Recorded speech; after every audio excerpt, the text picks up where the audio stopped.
கல்லூரி மாணவர்கள் ஒருங்கிணைந்த சமூக நல்லிணக்க இப்தார் விருந்து. தமிழ்நாடு சிறுபான்மை ஆணைய உறுப்பினர் முகமது ரஃபி பங்கேற்பு. கோவை ஸ்ரீ கிருஷ்ணா கலை மற்றும் அறிவியல் கல்லூரி பிரதர்ஹுட் சார்பாக இப்தார் எனும் நோன்பு திறப்பு நிகழ்ச்சி கோவை கூனியமுத்தூர் தனியார் மண்டப அரங்கில் நடைபெற்றது. கல்லூரி மாணவர்கள் ஒருங்கிணைத்த இதில் சிறப்பு விருந்தினராக தமிழ்நாடு மாநில சிறுபான்மை ஆணைய உறுப்பினர் முகமது ரஃபி மற்றும் கௌரவ அழைப்பாளராக கல்லூரி முதல்வர் முனைவர் ஜக்ஜீவன் ஆகியோர் கலந்து கொண்டனர். விழாவில் பேசிய முகமது ரஃபி, இதுபோன்ற நிகழ்ச்சிகள் நமது நாட்டின் பன்முகத்தன்மையை காட்டுவதாக கூறிய அவர், கல்லூரி மாணவர்களுக்கிடையே வேற்றுமையை மறந்து ஒற்றுமையை ஏற்படுத்தும் என தெரிவித்தார். தொடர்ந்து பேசிய அவர், பெற்றோர்களை நல்லபடியாக கவனித்தால் மட்டுமே வாழ்வில் ஒவ்வொருவரும் வெற்றி பெற முடியும் என கூறினார். தொடர்ந்து நடைபெற்ற இப்தார் விருந்தில் கல்லூரி மாணவர்கள் பலர் கலந்து கொண்டனர். அனைவருக்கும் பேரீச்சம்பழம், நோன்பு கஞ்சி மற்றும் பிரியாணி பரிமாறப்பட்டது. நிகழ்ச்சியில் பல்சமய நல்லுறவு இயக்க மாநில மாவட்ட நிர்வாகிகள் அபுதாகீர், வழக்கறிஞர் இஸ்மாயில், அபுதாகீர், கோட்டை செல்லப்பா, கோவை தல்ஹா மற்றும் பலர் உடனிருந்தனர்.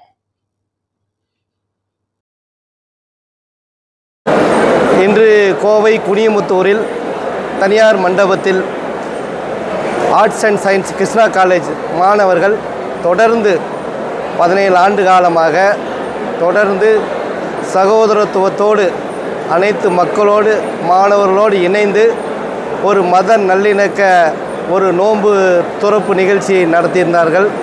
அந்த நிகழ்ச்சிக்கு சிறப்பு விருந்தினராக அந்த school principal Jagjivan Ram sir வந்திருக்காரு. மாணவர்கள் எல்லாம் வந்திருக்காங்க. இந்த நிகழ்ச்சியை பார்க்கும்போது இந்த நாட்டில் சகோதரத்துவம், அமைதி, நல்லிணக்கம் பேணுகின்ற வகையில் இந்த நிகழ்ச்சி இருந்தது.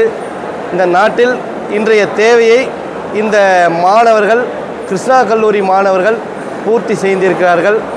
நாம் எல்லாம் அண்ணன் தம்பிகளாக, மாமான் மச்சான்களாக சகோதரத்துவத்தோடு நாம் வாழ்ந்து கொண்டிருக்கிறோம்.